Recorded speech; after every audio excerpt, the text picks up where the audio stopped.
Hello everyone, मैं मिथुन सिंह स्वागत करता हूं आप सभी का। आशा करता हूं आप सभी बहुत अच्छे होंगे और थंबनेल पे जो आपने चीज़ें पढ़ी है दैट इज़ एब्सोल्युटली करेक्ट। पूरी जानकारी के साथ मैं जो है आया हूं और एक एक करके आपको जो है प्रूफ भी दिखाऊंगा। आप किन किन मुद्दे पे क्या क्या चीज़ों को लेकर आगे बढ़ोगे जिससे आप इस माध्यमिक आचार्य के लिए एलिजिबल हो जाओगे। पूरी जानकारी आपको इस वीडियो में मिलेगी ही। साथ में आप लोगों से रिक्वेस्ट रहेगा मेरा कि आप लोग प्लीज़ जो चीज़ें हैं प्रिकॉशनरी तौर पर आप ले सकते हैं। वैसे देखिए, झारखंड में स्पेशल एजुकेटर की भी बहाली आने वाली है, तो जो लोग स्पेशल एजुकेटर का कोर्स करना चाहते हैं वो कर लें। जहाँ से भी आपको सुविधा हो, पैसे कम लगे, क्लासेस मैनेजेस हो सकते हैं, तो प्लीज़ डू और वहाँ से आप आगे बढ़ जाइएगा। फिलहाल माध्यमिक आचार्य झारखंड में पहली बार आ रहा है। न्यू एजुकेशन पॉलिसी के बाद जो है आपको ये देखने को मिलेगा। और वैसे भी न्यू एजुकेशन पॉलिसी से एक सवाल मैं आप लोगों से प्यारा सा पूछ लेना चाहता हूँ। पहले जो है 10+2 चलता था, अब जो है एनईपी के तहत जो है क्या नई जो है बनाई गई है 5+ क्या होता है। आप एक बार उस पैटर्न को लिख दीजिएगा नीचे कमेंट करके, ठीक है जी। चलिए आगे बढ़ते हैं। और ये वीडियो आप कहाँ से देख रहे हैं वो भी थोड़ा आप लिख दें ताकि हमें पता चल सके। वैसे मैं आपको बता दूं, ये वीडियो मैं आप लोगों के लिए देवघर झारखंड से बना रहा हूँ। चलिए आगे बढ़ते हैं और एक एक करके, जैसे कि यहाँ पे थंबनेल पे मैंने देखो आर्टिफिशियल इंटेलिजेंस का भी यूज़ किया है। ये हमारे झारखंड राज्य के मुख्यमंत्री हेमंत सोरेन, और यहाँ पे थोड़ा बहुत आपको जो एरर दिखता होगा ना स्पेलिंग में हिंदी वाली, तो वो एआई अभी उतना ट्रेंड नहीं हुआ कि कंप्लीटली वो आपके लिए लिख दे, ठीक है। मैं पेड वर्जन यूज़ करता हूँ फिर भी जो है थोड़ी बहुत गलतियाँ करता है। तो यहाँ से आप देख सकते हैं झारखंड में 25 सालों के बाद पहली बार 9 से 12 डायरेक्ट बहाली होगी। देखिए, जो शिक्षा है यानी कि एजुकेशन है वो कॉन्करेंट लिस्ट में आता है, समवर्ती सूची में आता है। एसएसटी वाले तो आराम से समझ रहे होंगे कि समवर्ती सूची क्या होता है। जिनको नहीं पता मैं बता दूं, केंद्र सरकार और राज्य सरकार जिस पे कानून बना सकती है उसे हम लोग बोलते हैं समवर्ती सूची। ऐसे में जंगल भी आता है, सड़क भी आती है। तो केंद्र सरकार और राज्य सरकार दोनों जो है शिक्षा पे भी जो है बराबर बराबर का हक रखती है। तो झारखंड में केंद्र सरकार के न्यू एजुकेशन पॉलिसी को फॉलो कर लिया गया है। तो ऐसे में यहाँ पर जो है नया जो ब्रैकेट होगा वो अब होगा 9 से 12 की बहाली होगी। अब बोलोगे कहाँ कहाँ से बता रहे हो, कुछ जानकारी भी है बस ऐसे ही हवा में ये बातें की जा रही है। तो यहाँ से देखिए, राज्य में कक्षा 9वीं से 12वीं तक के शिक्षकों का अब एक कैडर होगा, ठीक है जी। यानी कि अब आप बोलोगे कि अच्छा ठीक है, कहीं से ये हो गया है क्या, ये न्यूज़पेपर वाली कटिंग को माने या ना माने। तो यहाँ से देखिए, यहाँ से आप देख पाएंगे, ये देखिए यहाँ पे जो है झारखंड सरकारी माध्यमिक आचार्य, प्रधानाचार्य और शिक्षेतर कर्मियों की नियुक्ति और सेवा समवर्ती नियमावली 2025 को स्वीकृति मिल गई है। पीडीएफ भी जल्द आ जाएगा, इसका ऑफिशियल पीडीएफ भी आ जाएगा, डोंट वरी। अब देखिए, मैं कुछ और बातें बताऊं, ये सबसे आखिरी में सिलेबस पैटर्न आपको समझा दूंगा कि किस किस पैटर्न पे इसका एग्जाम होगा, तैयारी आप कैसे करेंगे, ठीक है। और ये देखिए, एक नोटिफिकेशन भी आया हुआ था और यहाँ पर जो है कुछ पदों को लेकर इन्होंने बात भी रखी थी, ठीक है। इस पर वीडियो मैंने बनाई हुई भी थी, जो है बनाया भी था आप लोगों के लिए। इस पर भी हम लोग बात करेंगे, लेकिन अभी फिलहाल जो है 1300 पदों पे बहाली इसके लिए आएगी और बाद में जो है अलग से अगर बहाली आती तो 10-15 हज़ार की बहाली यहाँ पर आपको देखने को मिलेगी। तो यहाँ से देखिए, हाई स्कूल और प्लस 2 में अब डायरेक्ट जो है 80 पदों पर डायरेक्ट सीधी नियुक्ति होगी। यानी कि अगर आप 9-12 वाले जो कैडर वाले में टीचर बनना चाहते हैं तो 80% नए बच्चे को यहाँ पर सेलेक्ट किया जाएगा, ठीक है जी। कंप्यूटर की भी जानकारी आपको चाहिए होगी, जैसे कि सहायक आचार्य का एग्जाम आपने दिया होगा तो उसमें कुछ कंप्यूटर के भी सवाल थे, जीके का सवाल था। तो कहने का मतलब है कि आपसे 4 पेपर लिया गया था। यहाँ पर जो है आपसे मैं आपको पूरी जानकारी बताऊंगा कि किस तरह से जो है सिलेक्शन किया जाएगा। तो यहाँ से आप देख लीजिए, परीक्षा में जो प्रश्न पत्र होगा वो पीजीटी लेवल का होगा। देखिए यहाँ पे लिख दिया है इन्होंने, पीजीटी लेवल का होगा। एक और बात, जिन लोगों ने पीजी नहीं की है, सिर्फ ग्रेजुएशन और बीएड किया है, तो आपके लिए खतरे की घंटी है। सिर्फ आप 6 to 8 के लिए एलिजिबल हो पाएंगे। बीएड तो मैंडेटरी है ही, लेकिन पीजी भी चाहिए। बिना पोस्ट ग्रेजुएशन के आप 9 से 12 वाले में शिक्षक बन ही नहीं सकते हैं। तो ये सबसे बड़ी बात है, पीजी कर लें फटाफट।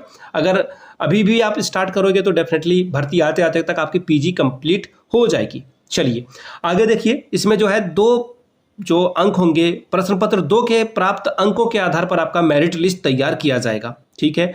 नियुक्ति के लिए अभ्यर्थियों को कम से कम 50% स्कोर करना होगा। और इसमें जो है जो छूट है ओबीसी, एससी, एसटी ग्रुप को जो है 5% का मिलेगा। जिस वर्ष नियुक्ति उसी वर्ष अगस्त में उम्र की गणना होगी। यानी कि आपकी जो एज की गणना है, जिस साल में नियुक्ति आती है यानी कि नोटिफिकेशन आता है, उसी पर आपकी एज की गणना की जाएगी। चलिए आगे देख लेते हैं। अब जो एग्जाम का पैटर्न है वो क्या होगा, 500 अंकों की परीक्षा होगी, कंप्यूटर भी इसमें पूछा जाएगा और 20% जो सीट है ना वो जो 6 to 8 वाले शिक्षक हैं उनको प्रमोट करके प्रमोशन देकर यहाँ पर भेजा जाएगा। चलिए आगे देखिए, 500 अंकों की परीक्षा होगी। पहले पेपर को जो है 200 और दूसरे पेपर जो है 300 अंकों की परीक्षा ली जाएगी आपसे। पहला पेपर जो होगा वो सिर्फ क्वालिफाइंग नेचर का होगा। दोनों पेपर की परीक्षा जो है 3-3 घंटे की होगी। पहला पेपर क्वालिफाइंग नेचर का होगा और इसमें 30 ये क्या होता है 33% आपको जो है स्कोर लाना जरूरी है। ठीक है जी, आगे देखिए, प्रथम पत्र में जो है सामान्य ज्ञान, कंप्यूटर की भी जानकारी आपको जो चाहिए होगी। हिंदी अंग्रेजी के भी प्रश्न जो होंगे 100 अंक होंगे, यानी कि कंप्यूटर से 100 अंक जो है आपको जीके से और 100 अंक हिंदी इंग्लिश से भी पूछे जाएंगे। ठीक है जी, इसके अलावा जो दूसरा पत्र होगा वो आपका सब्जेक्ट कंसर्निंग होगा, यानी कि अब देखिए यहाँ पर एक बात कंफर्म हो गई है कि हाई स्कूल में आप सिर्फ जो है अब एक ही सब्जेक्ट का एग्जाम दोगे। ठीक है, क्योंकि आपको +2 को भी पढ़ाना है। तो यहाँ पर मैथ के लिए भी, अब झारखंड है तो यहाँ पर मैं थोड़ा सा बच के ही चलूंगा, क्योंकि झारखंड में जो नियमावली बनती है ना वो इंटरनेशनल लेवल का बनता है। कुछ भी कह पाना बेवकूफ़ी वाली बात हो जाएगी। तो देखता हूँ एक ही पेपर का एग्जाम होना चाहिए, जिनका मैथमेटिक्स ऑनर्स है, पीजी में मैथमेटिक्स है, वही यहाँ पर जो है आगे बढ़ पाएंगे। सपोज कर लेते हैं किसी का हिस्ट्री है तो वो हिस्ट्री से ही एग्जाम देगा। आगे देखिए, जिस पत्र में नियुक्ति होगी उस विषय की परीक्षा आपको देनी होगी और पहले पत्र में 33% अगर आप नहीं लाते हो तो पेपर 2 में आपने 100 में 100% स्कोर कर दिया, कोई फर्क नहीं पड़ता है, आप डिस्क्वालीफाई हो जाओगे। चलिए इतनी बात तो आपको समझ में आ गई होगी। अब आगे देखिए, क्लास 9 से 12 तक के जो शिक्षक होंगे वो एक होंगे, यहाँ तक सारी बात है। मैंने देखिए जो इंपॉर्टेंट पॉइंट है वो फिर से हाईलाइट कर देता हूँ। इसके अलावा अब आप जो है +2 टीचर, टीजीटी पीजीटी नहीं कहलाओगे बल्कि माध्यमिक आचार्य कहलाओगे। सैलरी लगभग 60 से 70 हज़ार के करीब आपकी यहाँ पर मिलेगी और आने वाले समय में अगर बहाली हो जाती है हम लोगों की तो इस पर भी एक छोटा सा मोटा केस करेंगे ही हम लोग कि भाई सैलरी तुम जो अभी हाल में ही पीजीटी वाला लोग जो है ज्वाइन किया है उसकी सैलरी ज़्यादा है, हम लोगों की सैलरी कम क्यों होगी, इसके ऊपर भी जो है काम किया जाएगा। पहले प्यार से पुचकारा जाएगा सरकार को, नहीं मानती है तो फिर कोर्ट का डंडा तो चलना ही चलना इसमें तय है।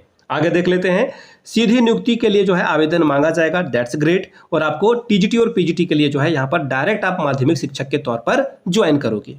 ग्रेट, यहाँ तक सारी बात समझ में आ गई।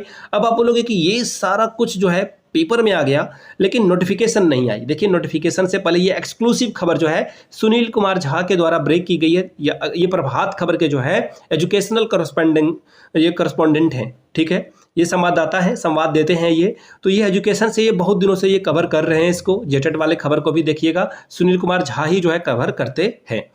अब देखने वाली बात होगी ये बहाली प्रक्रिया कब शुरू होती है, कब जो है इसको कंप्लीट कराया जाता है। ये टोटली सरकार के विल पावर पर डिपेंड करती है।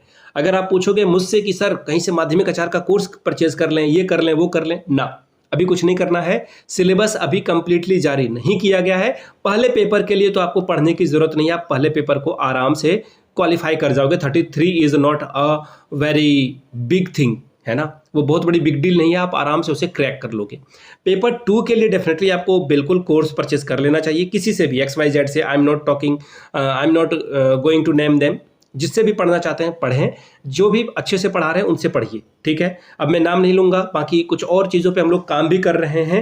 हिस्ट्री सिविक्स जो भी मैं जो है आपको नोट्स प्रोवाइड कर सकता हूँ वो प्रोवाइड करूँगा, लेकिन एज ऑफ नाउ मैं कुछ भी प्रोवाइड नहीं कर रहा हूँ। आगे आने वाले समय में आपको जो है ये प्रोवाइड किया जाएगा। ठीक है जी, आगे देखिए, कुछ और चीज़ों को लेकर अगर आपका कोई डाउट बनता है कि हाँ भाई इसमें क्या होगा नहीं होगा और कुछ जानकारी आपको चाहिए होगी इस वीडियो के माध्यम से, तो वो भी मैं आपको देने की पूरी कोशिश करूंगा। वीडियो यहाँ तक अगर आपने देख ली है तो एक बार नीचे कमेंट करके जय हिंद जरूर लिखिएगा, ताकि मुझे भी मोटिवेशन मिले और आगे इसी तरह से मैं आपके लिए काम करता रहूँ। वीडियो को यहाँ तक देखने के लिए आप सभी का बहुत बहुत शुक्रिया।